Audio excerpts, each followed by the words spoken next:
आज के डिजिटल युग में जहां सब कुछ एक क्लिक पर उपलब्ध है, वहीं साइबर अपराधों का खतरा भी तेजी से बढ़ रहा है। पुलिस आयुक्तालय नागपुर और साइबर पुलिस स्टेशन नागपुर शहर द्वारा छात्रों को साइबर अपराध और धोखाधड़ी के प्रति जागरूक करने की अनूठी पहल की गई। नुक्कड़ नाटक और पोस्टर प्रदर्शनी के माध्यम से छात्रों को बताया गया कि कैसे साइबर अपराधों से बचा जा सकता है और सतर्कता क्यों ज़रूरी है। कार्यक्रम में पुलिस उपायुक्त लोहित मतानी ने उन लोगों के मोबाइल लौटाए जो चोरी या गुम हो गए थे। उन्होंने बताया कि सही समय पर की गई शिकायत से कैसे समाधान पाया जा सकता है। यह पहल छात्रों को न केवल साइबर सुरक्षा के प्रति जागरूक करती है, बल्कि उन्हें डिजिटल दुनिया में सुरक्षित और सतर्क रहने का मार्ग भी दिखाती है। सतर्क रहे, सुरक्षित रहे, साइबर अपराध को रोकने में अपनी भूमिका निभाएं। नागरिकांचे चोरी गेलेले मोबाईल जे मूळ मालकांना आज वापस केले जात आहे, काय यामागचा उद्देश आहे आणि किती मोबाईल वापस केले जातात? नागरिकांचे जे मोबाईल मिसिंग झालेले होते आणि जे मागचे 1 महिन्यामध्ये जे मिळालेले आहे ते आज पोलीस रेजिंग बीचच्या अंतर्गत आम्ही वापस करत आहे।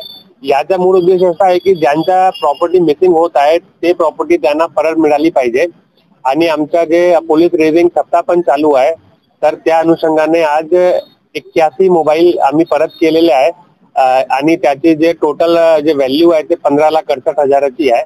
यामध्ये याचा उद्देश असा आहे की जे मोबाईल मिसिंग होतात किंवा चोरी होतात त्यांना जे पकडण्याचे जे प्रक्रिया आहे ते IMEI वरून आम्ही त्यांना डिटेक्ट करतो आणि मोबाईल रिट्रीव करतो। जर ते चोरी गेलेला असेल तर जे गैंग है त्यांना पण आम्ही डिटेक्ट करू शकतो। तो इसमें हमारा उद्देश्य ये है कि नागरिकों के पास में एक मैसेज जाए कि मोबाइल चोरी होने के बाद मिलता है या मिसिंग होने के बाद मिलता है और उसकी प्रक्रिया इस कार्यक्रम के माध्यम से लोगों को समझ में आए कि किस प्रकार से मोबाइल मिसिंग की कंप्लेंट कर सकते हैं, किस प्रकार से मोबाइल को रिट्रीव कर सकते हैं और किस प्रकार से पुलिस आपकी मदद कर सकती है। तर काल सुद्धा मोठ्या प्रमाणामध्ये नागरिकांची चोरी गेलेलं साहित्य जे आहे ते वापस करण्यात आलेलं होतं। आज मोबाईल वापस केले जातात।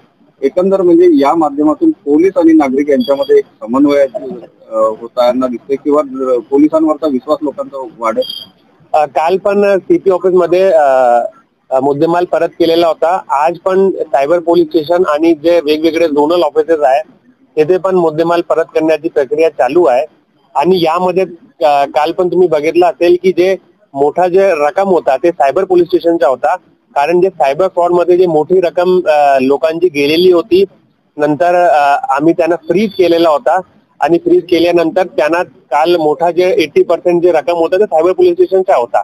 यामध्ये मागच्या काही दिवसापूर्वी एक प्रेस नोट पण दिलेला होता की जवळपास 50 कोटी जे सायबर क्राइम्स मध्ये जे रक्कम गेलेली आहे त्यामध्ये जवळपास 4 कोटी परत केलेली आहे आणि 30 कोटी असा ते परत करण्याचा प्रोसिजर चालू आहे।